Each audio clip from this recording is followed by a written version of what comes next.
This time we have guest from Oxford University, a recipient of the Mastercard Oxford Initiative Scholarship. She's in the person of Laureen Wamaitha, and she's here to share her story, her experience, and how the process was for her. So, if you are interested in the Mastercard Oxford Initiative for a fully funded scholarship at the University of Oxford, then stay tuned. Remember to like and subscribe.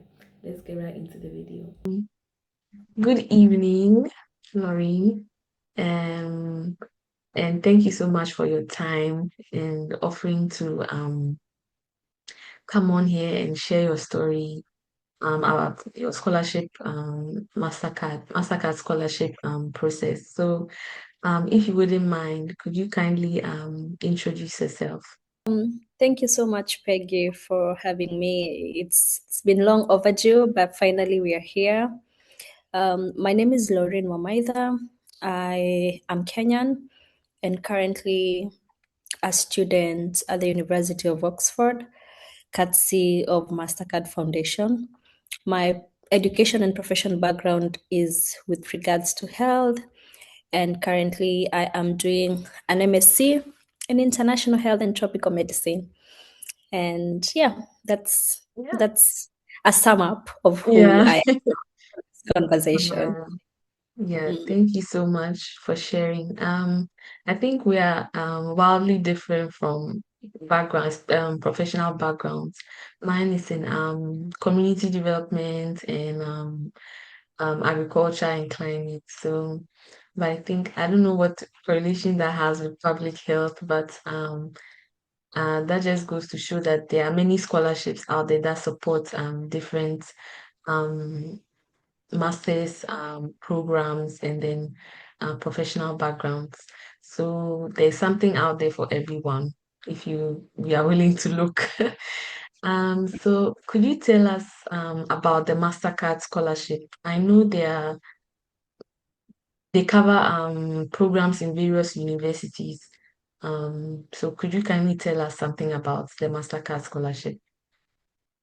Well, I'll be speaking from the context of the University of Oxford, and basically, what what the Mastercard Foundation Scholarship is all about is supporting specifically African young leaders who are brilliant and who are doing amazing things in their communities, who deserve deserve the opportunity to study in some of these universities and later go back home and continue with the work that they have been doing. And so the first process that comes before, you don't usually like apply for the Mastercard Foundation scholarship.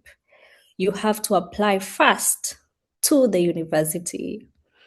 And then once you get admitted to the university, then the university, as an African student, the university forwards your name to it's called the Africa in Oxford Initiative, which is basically the initiative that is supported by Mastercard Foundation. So you've applied to Oxford. If you succeed and you get admitted, university forwards your name. If you're an African student, forwards your name to the Oxford Initiative, and Mhm. then you have an interview with them.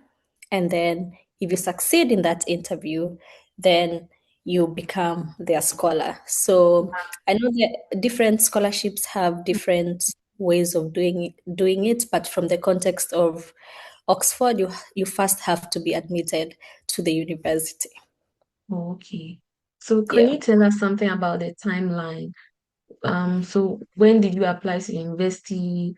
How would they notify you whether your name has been forwarded to the Oxford Initiative? And then just like the timeline of how everything happened till when you started studies. Yeah. Yeah. So, well, different programs have different opening periods. And for mine, I think it was around like the last quarter of the year, because I remember the deadline of applying to the university was on the 1st of December. So I would say for my program, I think they open probably, I'm not sure, like around September-ish, but just Okay. that last quarter of the year. And so you write your essays, which is not something that everyone likes doing, but it has to be done. You write your essays, you provide the documentation that the school needs you to have. And then in January, I had interviews with Oxford for my program. And then after the interviews, I my name was forwarded, and how you know that your name is forwarded is you get an email from the Africa in Oxford Initiative telling you that they have your name and they would be interested to have an interview with you. And so you have an interview with them, and that happened, I think, in around February. So by the end of January, I already had an offer at the University of Oxford. And then around February, you get an email and have your interview. And then around May-ish, you are notified whether you've gotten the scholarship or not. So those are the timelines for the scholarship. Oh, Yeah. okay. And then the study started in September. Yes. It Okay. starts in September. Okay. Yeah. So the program is for how long, your master's program? So my master's program is for 1 year, and for Mastercard supports the programs for the 1 year. However, they also have PhD scholarships that you can also apply. You can also apply for. So basically, the Africa in Oxford Initiative has a combination of, like, let me call them funders, and Mastercard is one of them. So they have collaborations with different foundations or even institutions. And even for Oxford, they have collaborations with, like, what we call colleges. So the Africa Oxford Initiative handles that, and you can be placed in one of the donors or partners who are in collaboration with this initiative. Okay. So yeah, I would say Mm, that's how it usually is. yeah, okay. So you mentioned applying separately to the university. Um, so does that mean you don't have to apply directly to Mastercard Oxford Initiative? It's just that Yes, like, oh, okay. yes. So, mm, For the Mastercard one in Oxford, you don't apply for it. You don't write essays for it. that's nice. Mhm. I Okay. agree. It is nice. Yeah. Because I remember I applied to, I think I came to you for review Sciences Pool, Mhm. um and McGill and Edinburgh. Those ones have you have to write your own essays and stuff. It's Yes. nice to know there's a different format for Oxford. Yeah. Um okay, so then I can skip the question of what documents were required for the application because I'm sure that's specific to Masters in Public Health. Um, Yes. so what do you think made you set apart in terms of eligibility requirements for you to be um, recommended to the Oxford Initiative? Because I'm sure it's not every African student that was recommended. Yeah. Yeah. I would say, I mean, honestly, I I don't really know the eligibility around it. However, I know most African students usually get the interviews Okay. for, as long as you have an admission with the university, you do get interviews. Okay. And mostly I know they also look at the different, for example, geographical locations, the representations across Africa, and also how you impress them during the interviews in terms of, are you really passionate about the issues that are affecting Africans in general? And when you look, if you want to know more about the scholarship, I think you can look at the Africa Oxford Initiative, and you can be able to see what are the themes that they are interested in, and what I think even before applying to Oxford, you can also be able to know, are they interested in health? Are they interested in education? Are they interested in technology? And how can you align all that to put you in a place where you, whatever your interests are and whatever their interests are, align. Mm, So you don't end up applying, even like you don't end up applying for something that is not an interest mm, for Mastercard in itself, because okay. it would be so difficult for you to find the connection and Mm, um, defend why they should give you that scholarship. mm, So those are some of the considerations that you have to make before applying to a program. Look at what in the past, on the website, they have like a list of every student that they have funded. And you can be able to look at those programs that the students have engaged in.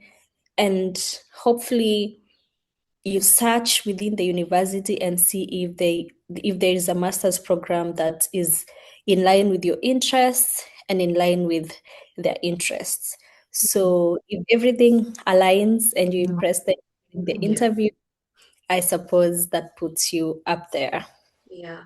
So Yeah. does that mean the scholarship doesn't cover all masters at Oxford? It's only the masters that aligns with their um vision? I have to confirm that, Okay. but yeah, I Okay. wouldn't say I'm sure about that, but I Yeah. know that they have specific interests, Okay. and Okay. they fund that direction. Okay. Okay. Yeah. So I'm sure this is common knowledge, but is it a fully funded scholarship? Um because I know some scholarship even cover for airfare, miscellaneous stuff like winter, how do you call it? Winter clothing allowance and even laptops and such. So Yeah. how fully funded is this scholarship? Yeah.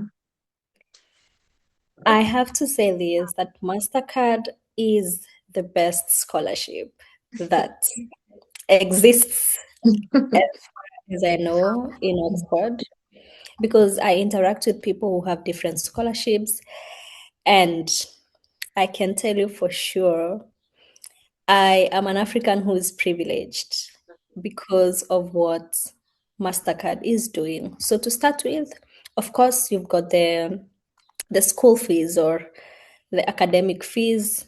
There is that. It's fully funded.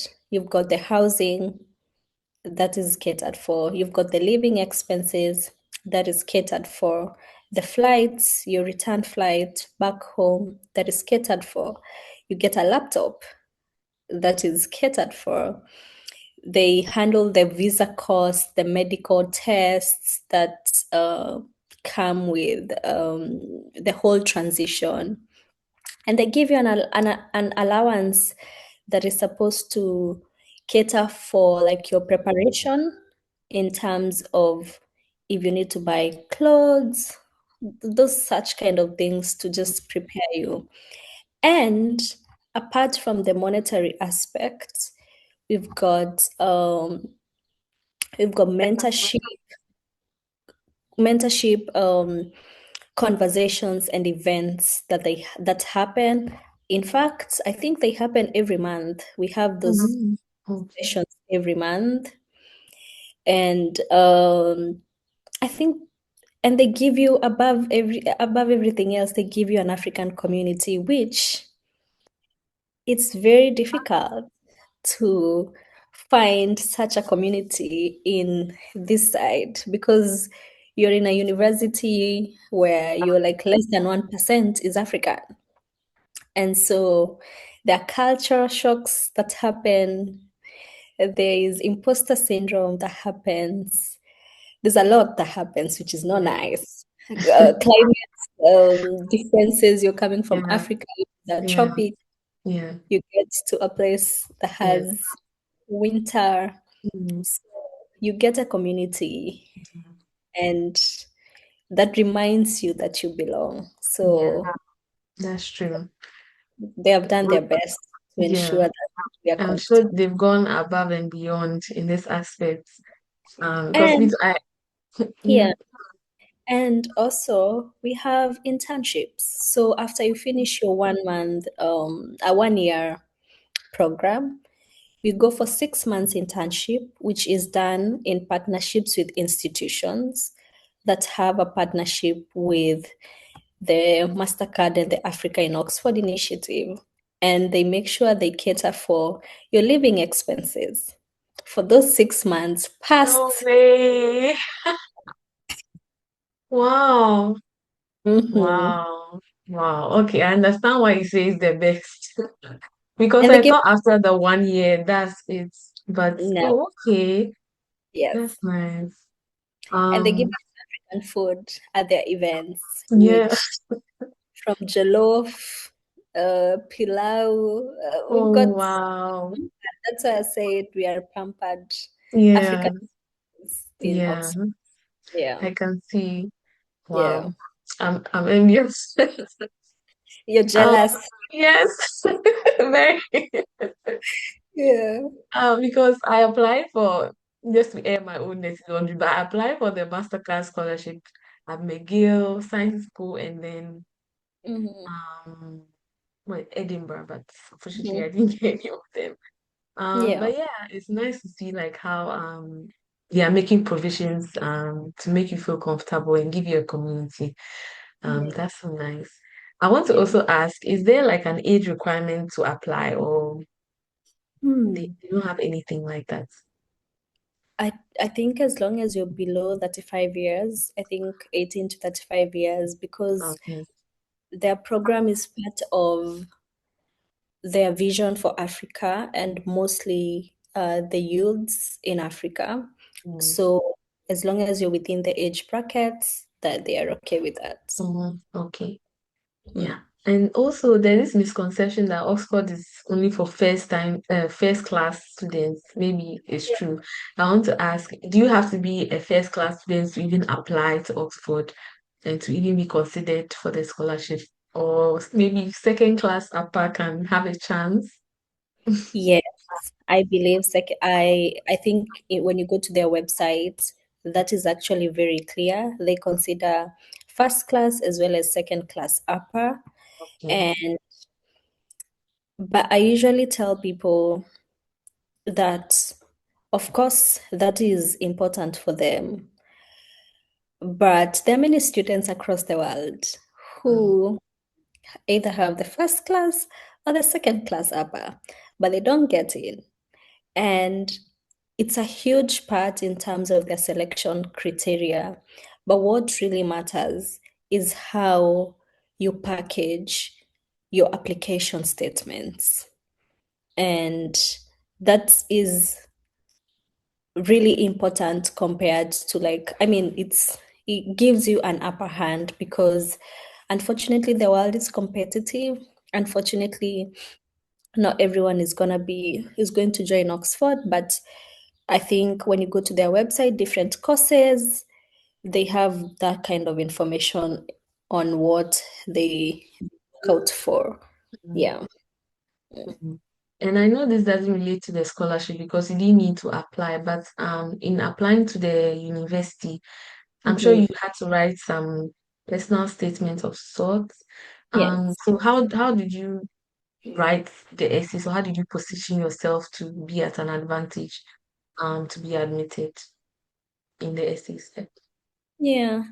To start with, it's not an easy journey. You yourself know it. You've applied for all those universities you mentioned, And those are essays and time that you put in and research that you put in.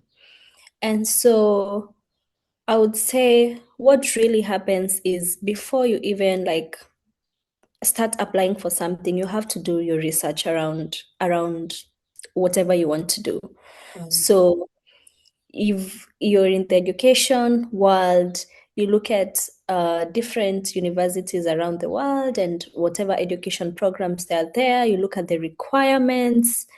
In fact, you even have to have some sort of Excel sheet with like this university, this is the program that I'm interested in, these are the requirements, and you keep ticking and seeing if you meet the requirements of different universities. And so that is usually the beginning of it, which forms sort of 90% of what you're supposed to do. You have to go online, look at videos of people who have shared their experience. You go to LinkedIn, look at scholars who have successfully been able to get admitted to this program. But above all, especially if you're in the social justice space, and I'm gonna maybe speak from the health perspective, it's more of you question the systemic normalcy that exists within the sector. So, for example, I mean, for example, for Oxford, you just don't tell, oh, I have done this. Let's say you have a nonprofit. I have reached 3,000 people. Then so what? A lot of people have bigger projects more than you reaching out to these people.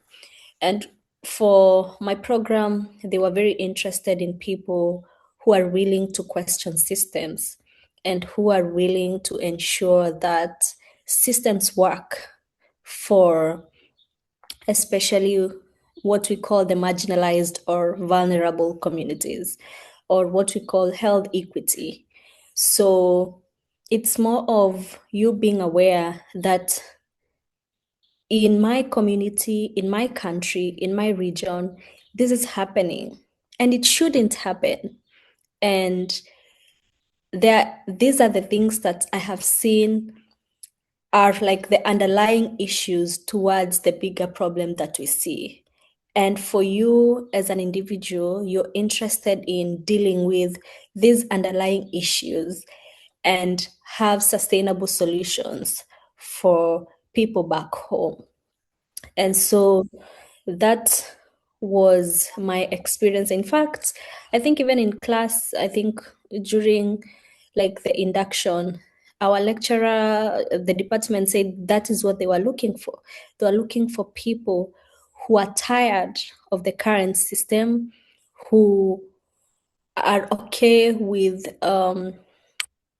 questioning systems, and who are willing to solve or find solutions for the systemic health issues that exist. And I'm going to give an example. I worked in the nonprofit sector.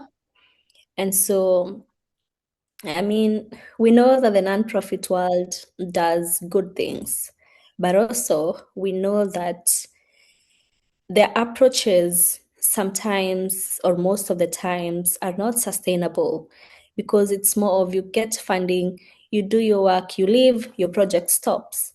And so in my application, I think what I told them was that I have seen this happening.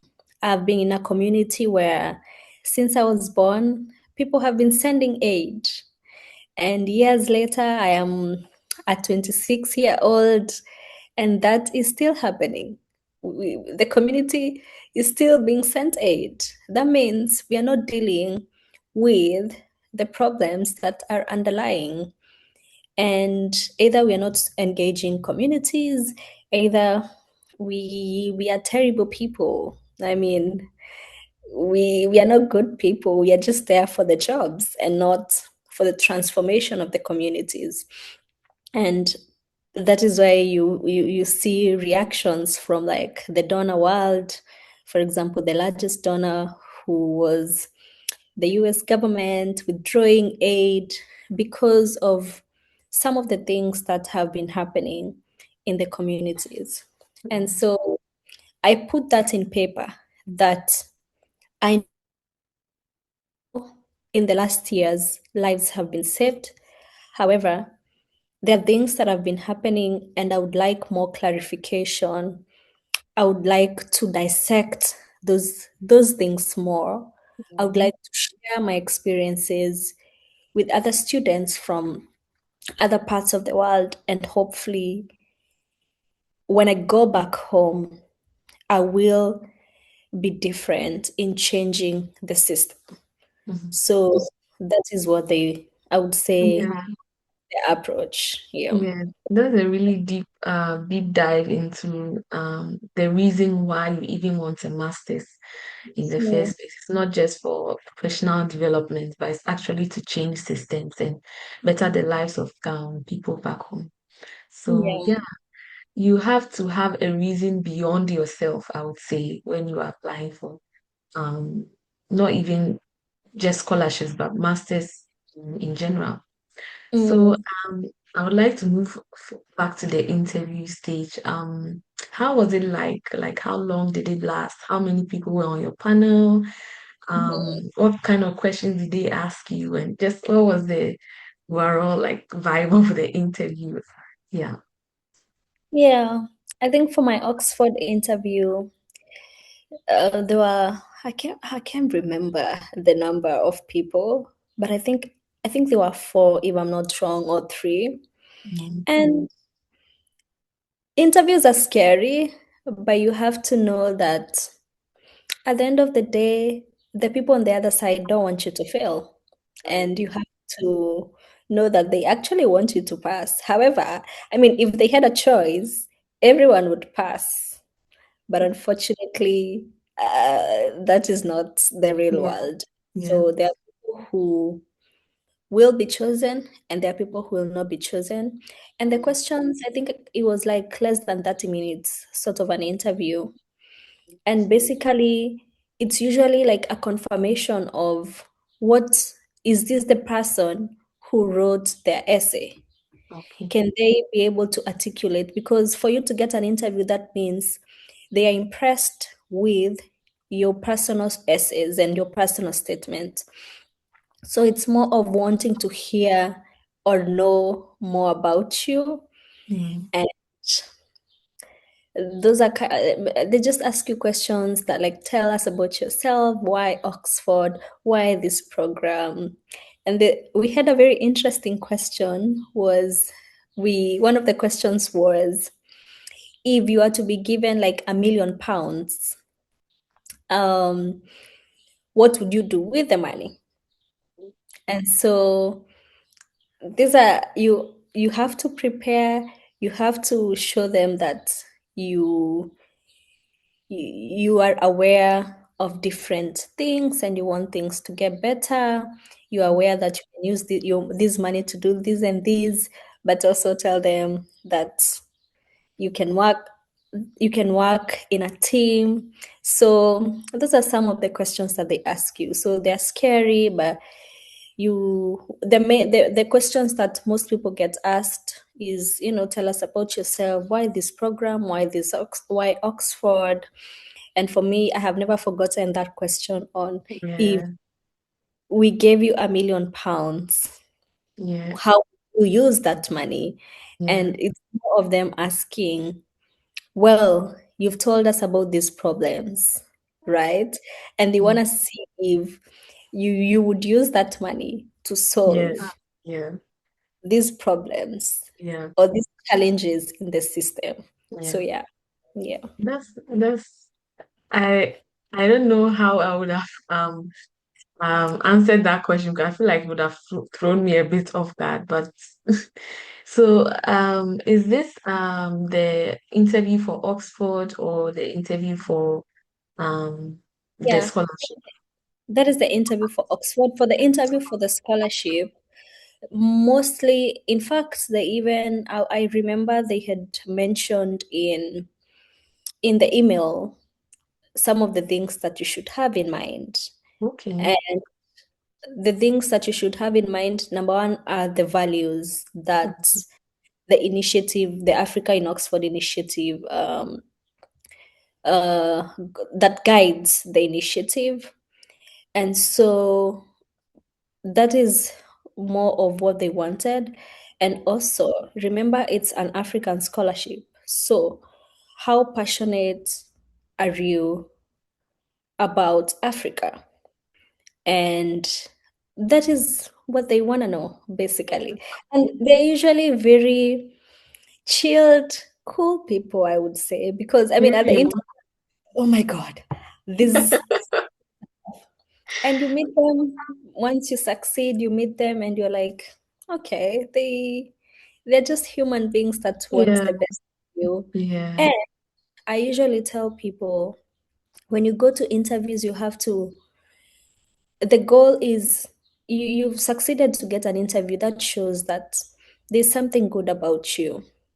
And the goal is to make sure they remember you Mhm. because there are many students across the world who are doing amazing things. In fact, there are people who might even have a cure to cancers, and for you, you're just at the community level, and Yeah, people are doing amazing things. They are yeah, doing amazing things, yeah, and I believe that during that period, they are doing a lot of interviews, right? How will they know? How, while they are sitting down and analyzing who do we give and who do we not give, they have to remember, for example, they have to remember Peggy, the lady who said this and this. That was different. That was funny. That yeah, was interesting. yeah. That was unique.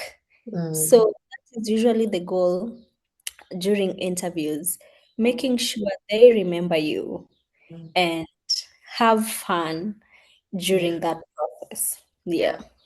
Mm. I think I also made a video about my DAD interview, how it was.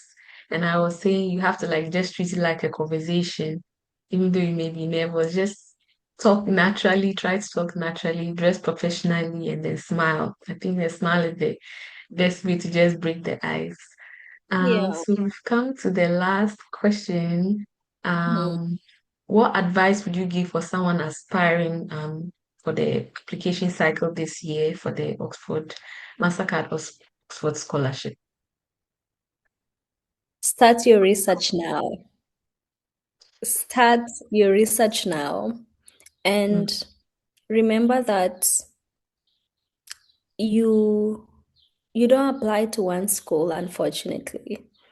You have to really uh, look at different universities and have once you start writing essays, mm, it gets easier with time. In fact, it gets easier with time, and so it's not it's not easy sitting down and writing. The actual writing process is not easy, but start your research now and ensure that you have all the documentation needed. So, for example, if they need certificates from your previous institutions, um, do you have those certificates existing? If they need English tests, do you have that already? If they need, what else? Recommendation letters. Do you have people who would vouch for you? And these are people who you keep in contact with. These are not people you just ambush and you're like, hey, you know, I'm like, hey, I was your student yeah, do and you remember me? you don't remember me. Those are that that is not it. Yeah. Right.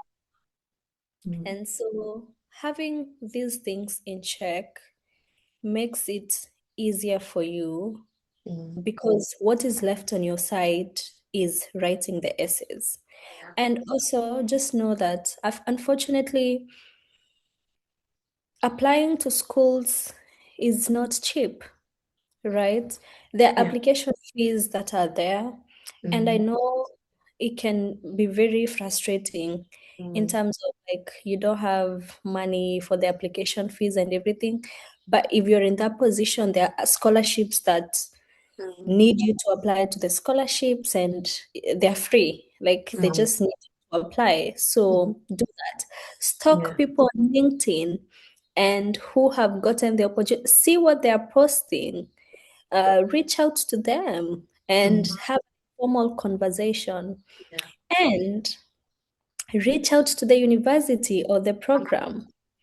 And if you have questions, what is very interesting is that, especially coming from an African country, Mm.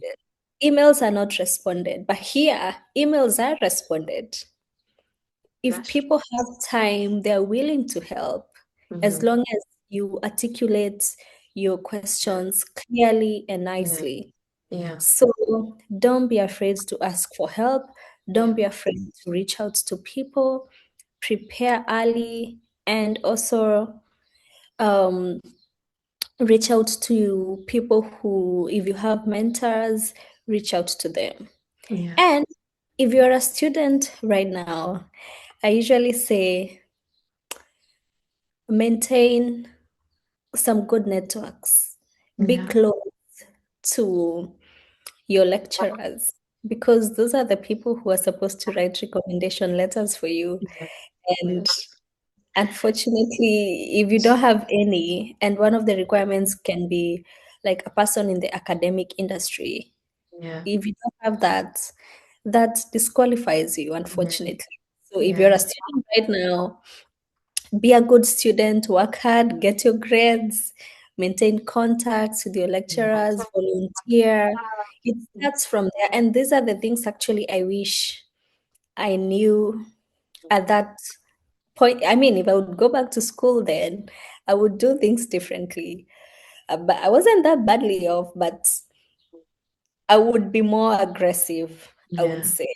Yeah. And so eventually things will work out. And Yeah. sometimes you might not even have the work experience that is needed, which is fine.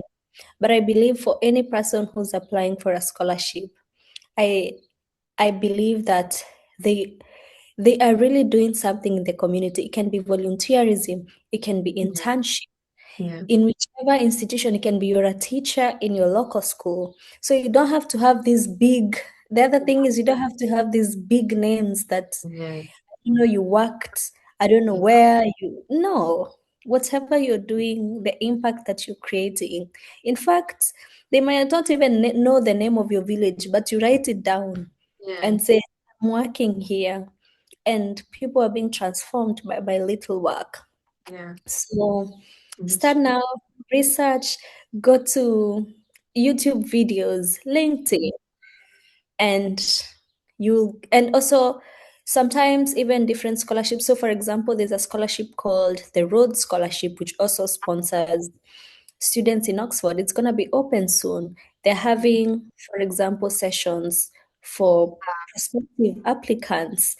You join such conversations, hear from other scholars, yeah. and have an Excel, track your applications, have a notebook, track your points, and Yeah. things will Everything work will out. work out. Yeah. Yeah. As they always do. Oh, Mm. thank you so much, Laureen, for your help, for sharing your story. Yeah, and I think it's really encouraging. And I'm so grateful for your time. And Yeah. yeah, have a good evening. Hello everyone. So how did you find the video? I hope you learned a lot and you took notes. And not only did you take notes, I hope you are inspired as well and encouraged to keep on trying, to keep on applying for scholarships and to do your research. I think that's the most important note I took from this session, is to do research. And so yeah, I wish you all the best in your scholarship application journey. And then yeah, remember to like and subscribe as well. Bye bye.